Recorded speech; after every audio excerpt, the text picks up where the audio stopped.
안녕하세요. 사랑하는 성도님, 사랑의 주님이 우리와 함께 하십니다. 우리와 함께 하시는 주님을 찬양합니다. 기도합시다. 우리를 구원하시려고 이 땅에 오신 하나님의 그 놀라운 신비의 사랑에 감사드립니다. 거룩한 성탄의 계절에 주님의 그 놀라운 사랑, 주님의 그 크신 은혜, 저희들이 다시금 깊이 감사하며 주님의 그 은혜를 찬양 감사드립니다. 오늘도 주님의 말씀으로 주님께 더욱 가까이 나아가기 원합니다. 주님의 그 거룩한 사랑을 깨닫게 하여 주시고 온전히 하나님의 부르심에 기쁨으로 응답하며 믿음으로 살아가는 저희가 되게 하여 주시옵소서.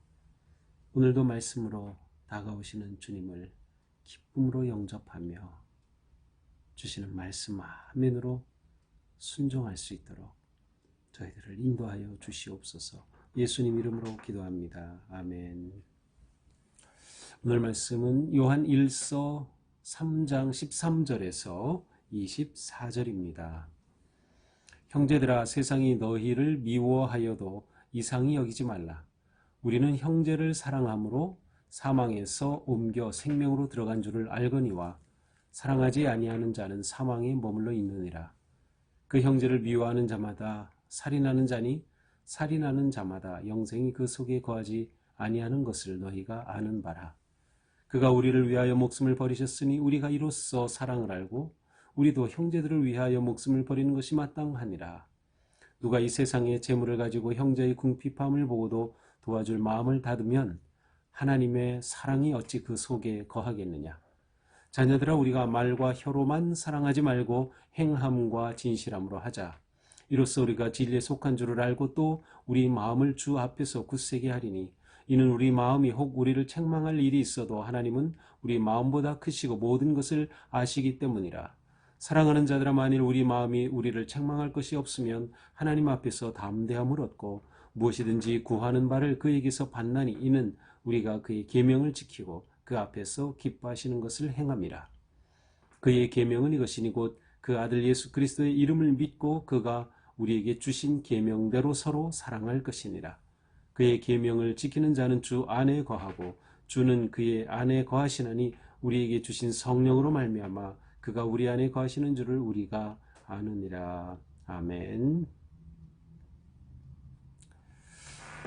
자, 이제 사랑의 사도 요한에게서 나올 법한, 또 우리가 기대할 수 있는 그러한 말씀이 나타납니다.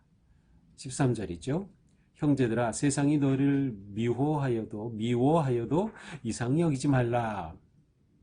세상이 너희를 미워하여도, 우리는 그냥 세상이 미워한다, 기독교인들을 힘들게 한다, 뭐 그 정도 생각할지 모르지만 이때는 기독교가 엄청난 박해를 받을 때입니다.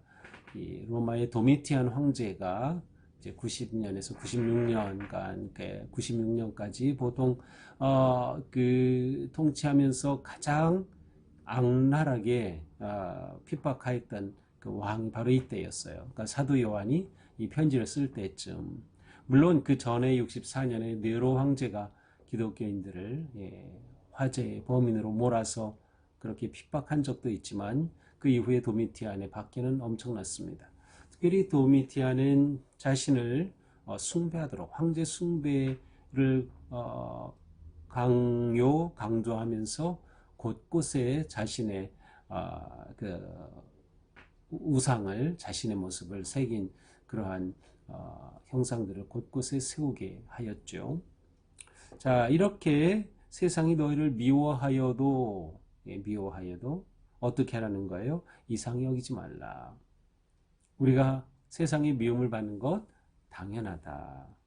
자, 그러면 이러한 미움을 받을 때 어떻게 하라는 겁니까? 14절, 우리는 형제를 사랑함으로 사망에서 옮겨 생명으로 들어간 줄을 알거니와 사랑하지 아니하는 자는 사막에 머물러 있느니라.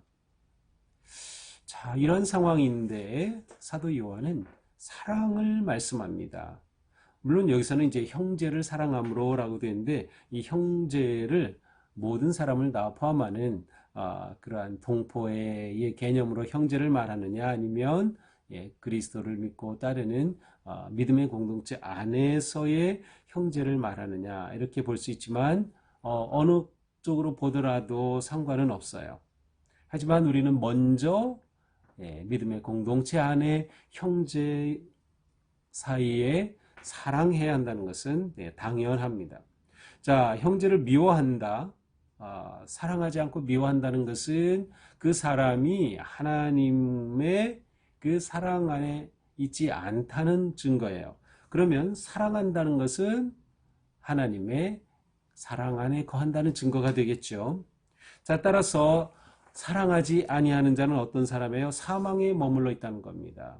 자, 그리스도인은 누구입니까? 사망에서 생명을 옮겨진 자예요.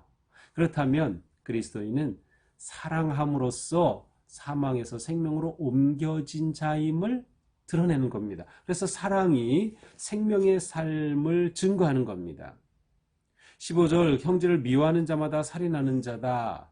형제를 미워하면 살인하는 자. 자, 어제 그 12절에서 뭐라고 됐어요? 가인같이 하지 말라 그랬죠. 이 가인은 형제를 미워해서 살인했어요. 바로 이 말씀과 연결이 됩니다. 형제를 미워하는 자마다 살인하는 자다.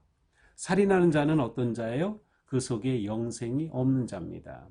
사랑하지 아니하면 그는 여전히 사망에 머물러 있음을 말하는 것이고, 그건 역시 사망에 속한 자라는 것이죠.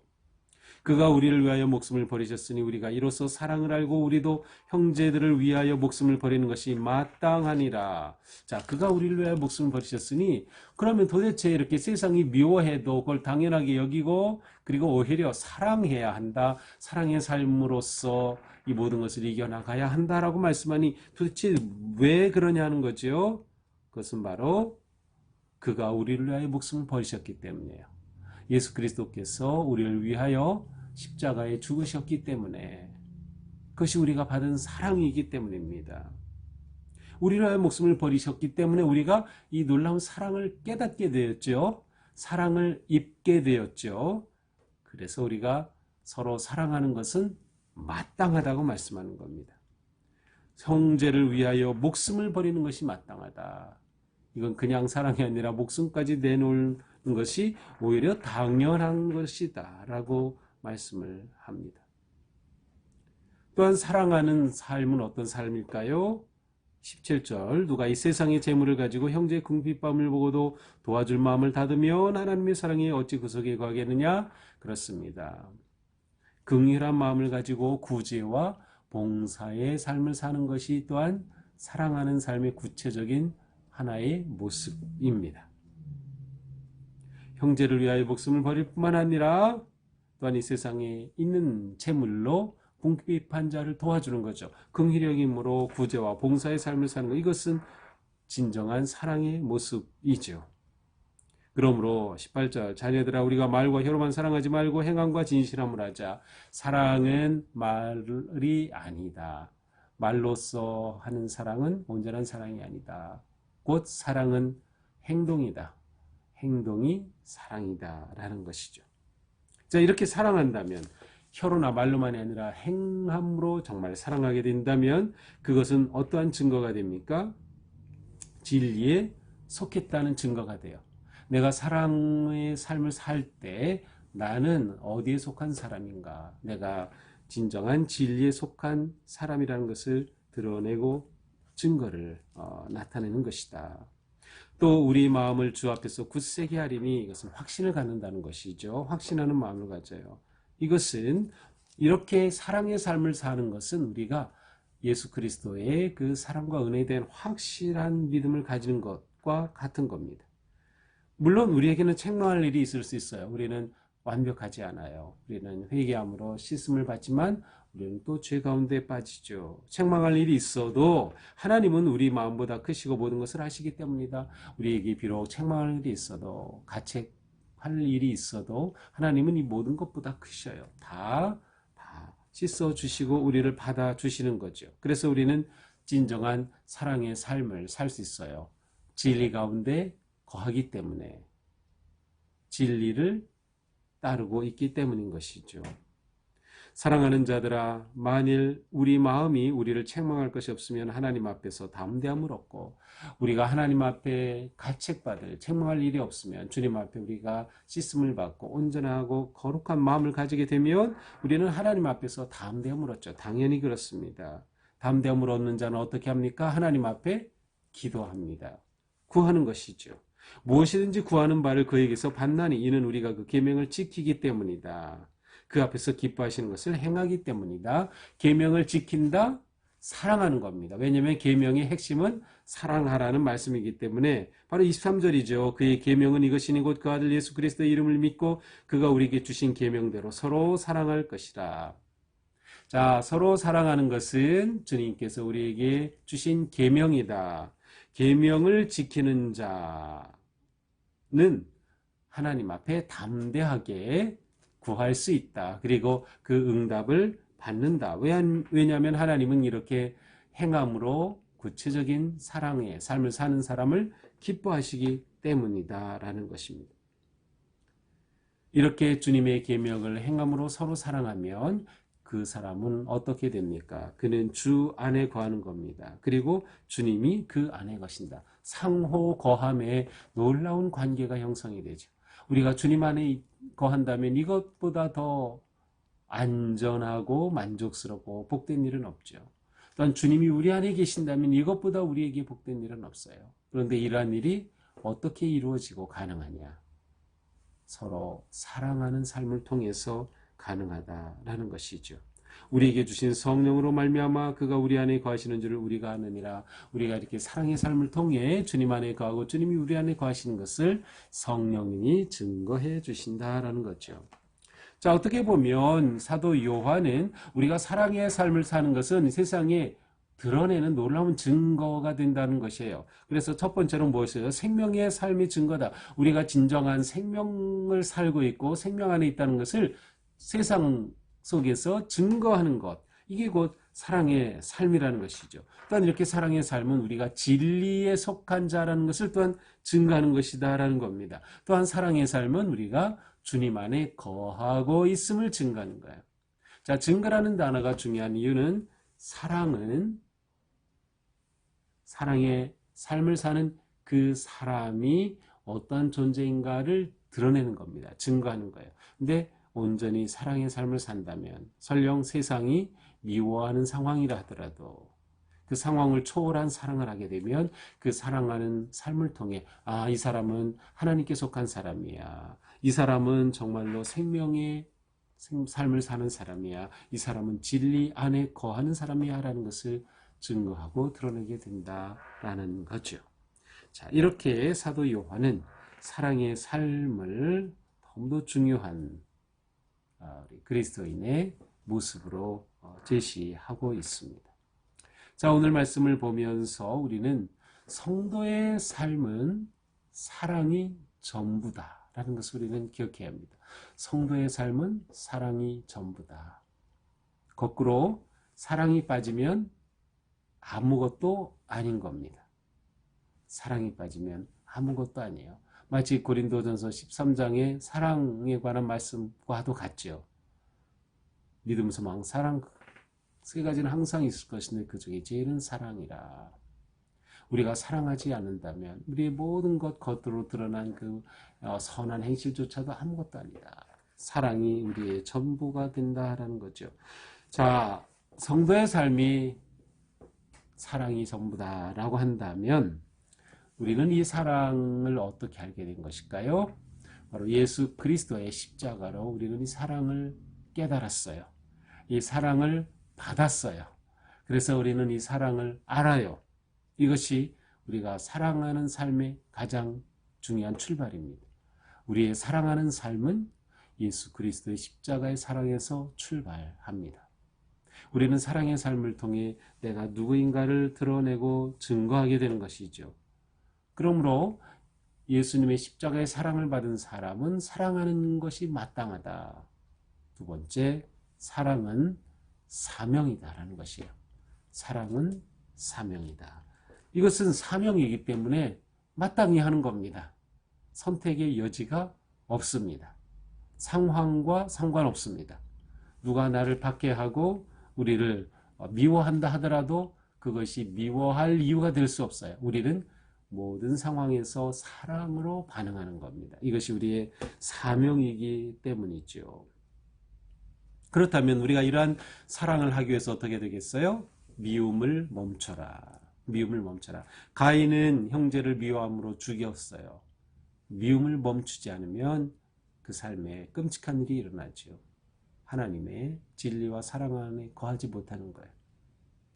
미움을 멈추고 사랑의 삶을 향해 나아가라는 것이죠.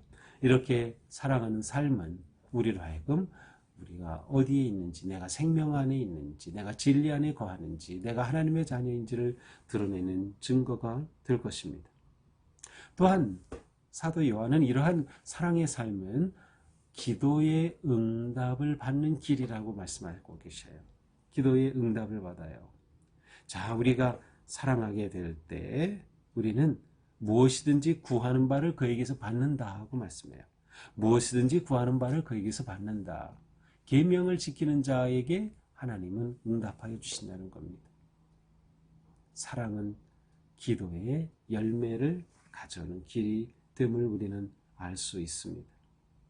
자, 그러므로 우리는 언제나 빛과 어둠 사이에서, 죽음과 생명 사이에서, 거짓과 진리 사이에서, 미움과 사랑 사이에서 무엇을 선택합니까? 사랑을 선택합니다. 진리를 선택합니다. 오직 주님의 뜻을, 계명을 따르는 우리의 삶이 되는 것이죠. 이제 곧 성탄절입니다. 성탄절은 하나님의 사랑의 놀라운 증거입니다. 사랑의 완성이죠. 우리를 통하여 또한 세상에 하나님의 놀라운 성탄의 사랑이 전파되기 위해서는 우리가 사랑의 삶을 열심히 살아야 한다. 그것이 우리가 누군가를 증언하는 최선의 길이 될 것입니다. 오늘도 우리는 주님의 은혜를 감사하며 그 사랑을 기억하면서 우리가 사랑하는 것이 마땅하다. 사랑이 우리의 사명이다. 라는 것을 잊지 말고 어떤 상황에서도 사랑을 선택하고 구체적인 행동으로 드러나는 사랑의 삶에 승리하기를 주님의 이름으로 축복합니다. 기도하겠습니다.